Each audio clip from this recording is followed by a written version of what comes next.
بس كده ايه الكتب كلها.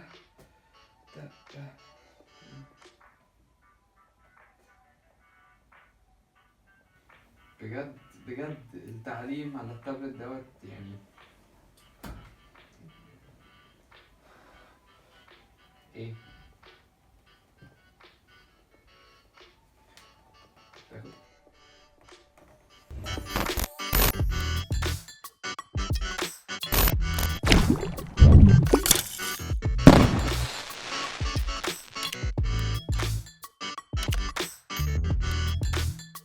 صباح الخير ومساء عليكم. في الفترة اللي فاتت كان في كلام كتير جدا عن نظام التعليم الجديد اللي هيحصل في مصر، بالاخص في المرحلة الثانوية، عن نظام التكنولوجيا اللي هيخش فيه، وان الطالب هيستلم تابلت وهيبقى حديث جدا، هيبقى فيه كمان سمارت سكرين في الفصل، وهيبقى فيه واي فاي في المدارس، حتى في المدارس الحكومية اللي بتبقى مجانية وبيبقى فيها بال5000 وال6000 طالب.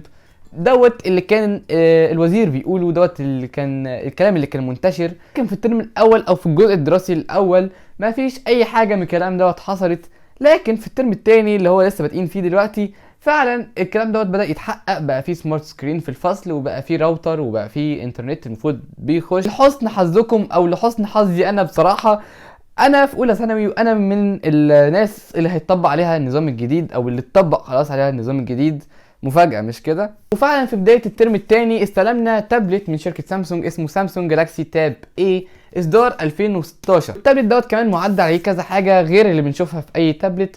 ففي ناس كتير جدا كان عندها تساؤلات عن التابلت دوت وايه اللي بيجي معاه وبيشتغل ازاي.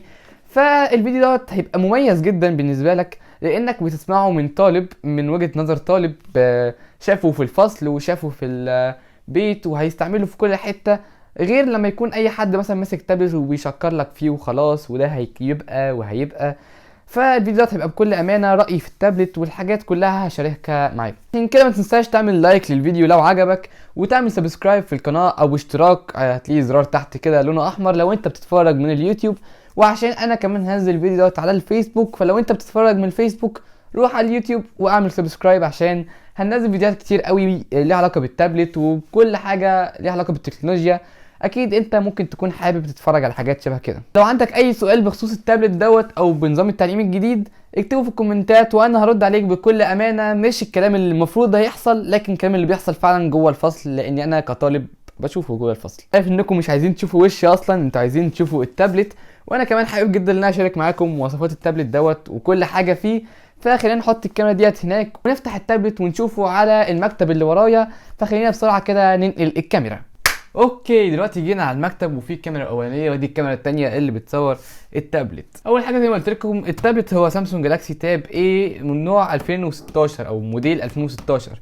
الموديل دوت يعني من 2016، يعني هو قديم نسبيا، فمش هنلاقيه جايب الحاجات الجديده، مش حواف قليله، مش شحن سريع، لكن مواصفاته اصلا هتستخدم لكتب وحاجات شبه كده، فمش محتاجين مواصفات عاليه خالص. التابلت بيجي بمساحه تخزين 32 جيجا بايت زي ما هو مكتوب فوق. ريحته بتفكرني باول تابلت جبته في حياتي. التابلت ده قديم جدا، ده اول حاجه اندرويد جبتها في حياتي. ده يعني اللي هيعرف دوت تابلت نوعه ايه لان هو قديم جدا، شوفوه كده. اللي هيعرف نوع التابلت دوت ايه يكتب في الكومنتات، واول حد هيكتب الاجابه صح هعمل بين للكومنت بتاعه او هخليه يظهر اول كومنت، لان هو تابلت قديم جدا. خلينا اول حاجه نشيل التابلت ده. التابلت زي ما انتم شايفين بيبقى متغلف زي بلاستيكه كده. تعالوا نشيل اوكي دوت التابلت زي ما انتم شايفين كده، يعني شكله حلو جدا ولونه اسود. انا بحب قوي اللون الاسود دوت، الاسود المطفي، وكمان ملمسه حلو بصراحه وحجمه كويس. خلينا نفتحه بسرعه كده ونحطه على جنب قبل ما نشوف الحاجات الباقيه اللي في الكرتونه. طبعا التابلت هنسيبه بيفتح هنا ونشوف الحاجات الباقيه. بيجي طبعا بالادابتر بتاعه او الراس بتاعت الشاحن، ما بتدعمش طبعا الشحن السريع، والتابلت نفسه ما بيدعمش الشحن السريع. وبكابل مايكرو يو اس بي، الكابل بصراحه قصير شويه مش اطول حاجه، لكن مقبول جدا، التابلت ببلاش يعني. وبيجي كمان بسماعات سامسونج القديمه جدا. دي الحاجات اللي تيجي جوه العلبه، لكن في حاجات تاني بتيجي بره العلبه، لان في حاجتين الوزاره بتديهم لك مع التابلت. اول حاجه وهي القلم بتاع التابلت. القلم دوت بيستخدم في حاجات كتير جدا، وانا شايفه فعلا مفيد جدا. كمان بيدوك جراب هديه او جراب عشان تحافظ على التابلت دوت، والجراب دوت حلو جدا بحيث ان هو في مكان للقلم لو انت عايز تحط القلم فيه، بحيث انك تشيله عشان ما يضيعش. ولما يتفتح زي ما انتم شايفين كده ممكن تثبت عليه التابلت، فانك تحط التابلت جوه كده وتثبته بالطريقه ديت بالطول، او لو انت بتتفرج على فيديو ولا حاجه وعايز تحطه قدامك في الفصل مثلا على الديسك، فبتحطه بالطريقه ديت وتتفرج على المحتوى اللي انت عايز تشوفه. اول حاجه عندنا شاشه التابلت اللي مش عايز يتمسك. اول حاجه عندنا شاشه التابلت اللي هي المفروض 10 انش، شاشه كبيره جدا بحيث انك لو عايز تقرا كتاب، عايز تقرا اي حاجه، او عايز تتفرج على اي كونتنت او اي محتوى، عندك شاشه كبيره جدا تتفرج عليها. من الجنب الشمال ما عندناش ولا اي حاجه. من الجنب اليمين عندنا كل حاجه المفروض بتعملها، زرار الباور وزرار تعليق الصوت، ومكان لمايكرو يو اس بي او ميموري عشان لو عايز تزود مساحه، مثلا انت مثقف قوي وعايز تحط كتب اكتر ولا حاجه تحط مساحه زياده. وفي مكان للخط عشان لو انت عايز تحط انترنت على التابلت في اي مكان انت فيه. تحت عندها سماعتين وعايز اختبر صوتهم. التابلت مش بيجي باداء خرافي، لكن التابلت ده انت هتستخدمه في ايه؟ هتستخدمه في قرايه او في الفرجه على الفيديوهات، مش هتستخدمه في جيمنج او في اي حاجه كده. فاداء التابلت هيبقى مقبول جدا بالنسبه لك. زي ما انتم شايفين القلم بيشتغل كويس قوي، والحساسيه بتاعته مع الشاشه كويسه. وكمان من الحاجات اللي عجبتني اللي هو بيشتغل مع الزرار بتاع الباك، بحيث انك لو عايز ترجع، كان زمان في حاجه وحشه جدا انك لو عايز ترجع ما ينفعش ترجع بالقلم، لازم ترجع بصبعك. لكن القلم دوت لو انت عايز ترجع بتدوس عادي رجوع وبيرجع عادي جدا. فزي ما انتم لاحظين حاجه غريبه جدا ملاحظها، ان لما تفتح الابس او التطبيقات دي يعني دي كل حاجه هما يعني عاطينك تاب بالشيء الفلاني وبس. يعني 1 2 3 4، يعني اقل من 20 اب او 20 تطبيق عندك على الموبايل، نصهم اصلا يعني حاجات انت مش بتعرف تفتحها. مثلا جينا نجرب نفتح الكاميرا هنا، بوم الكاميرا ما بتفتحش. نفتح هنا الجاليري، حاجه غريبه جدا، صور غريبه جدا لقيتها كواليتي رديء جدا. يعني كواليتي فعلا الصور وحش جدا. انا لا يمكن اتعلم من حاجه بالكواليتي ديت، يعني باين قوي اصلا اني ايه ده. يعني هو حد فاهم ايه ده؟ يوريكا ايجيبت ديمو. اكسبت. اوكي غالبا دوت اليوريكا، مش عارف انا منطقه صح ولا لا، لكن دوت اللي بيبقى فيه الدروس زي ما احنا شايفين كده، في ده البروتين، بنيه الخليه في النباتات، الحاجات دي علينا. نيجي بقى للحاجه الوحشه، ان الفيديوهات ديت ما بتشتغلش غير لو انت فاتح التابلت من النتورك بتاع الفصل، اللي هو في معظم المدارس لسه ما اتحطش اصلا.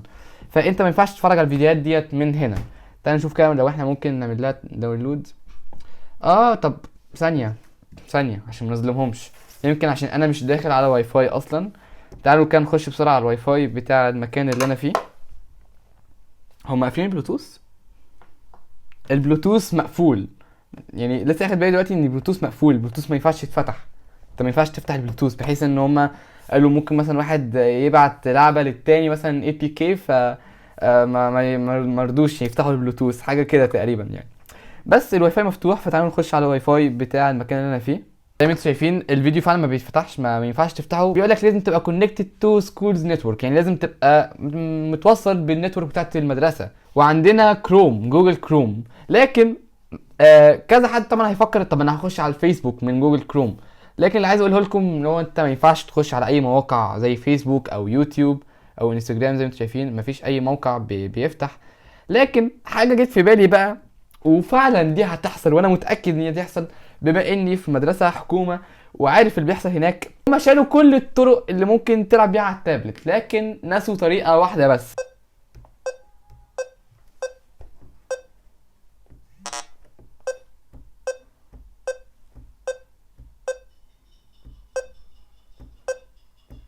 ففكره انكم ما تدخلوش اي لعبه للتابلت، فلا، هو هيجيب لعبه كل المصريين بيحبوا يلعبوها. كده عندنا الفون، لانك ممكن تحط خط في التابلت عشان تشغل النت بس، فانت ما ينفعش تعمل مكالمات. يعني حرام، انا حاسس ان انا عمال اقول في عيوب في التابلت دوت. على فكره انا مش بقول في اي عيوب، لكن انا بقول ان هم مش مستغلينه كويس خالص كاول سنه.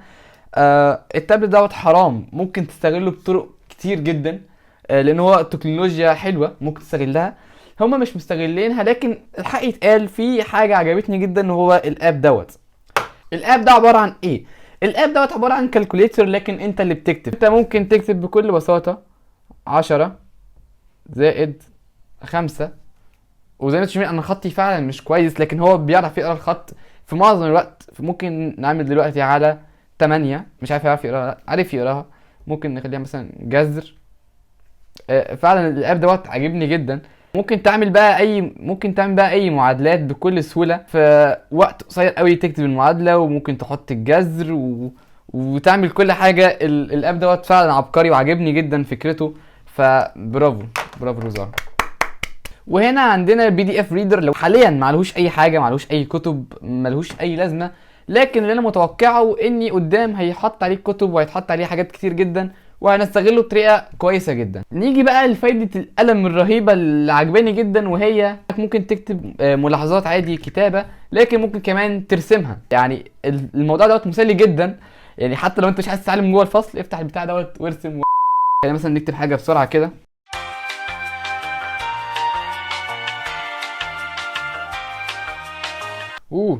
مين قال ان انا ما بعرفش ارسم؟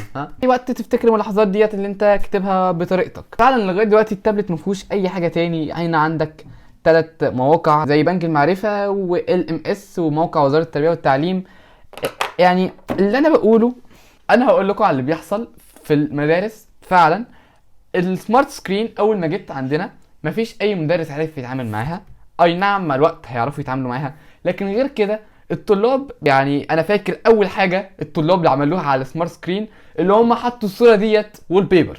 لكن غير كده فعلا انا متاكد ان التابلت دوت في المستقبل هيبقى اختراع نافع جدا، والوزاره هتعرف تستفيد منه اكتر. خصوصا ان الشبكه اللي بتركب في الفصول المفروض تخلي التابلت دوت يتواصل مع السمارت سكرين اللي موجوده قدامك. وبس كده نكون وصلنا لاخر الفيديو. يا رب الفيديو دوت يكون عجبكم، لاننا تعبت فيه جدا. وبس كده متنساش تعمل اشتراك في القناه مره تاني، واشوفكم في الفيديو اللي جاي.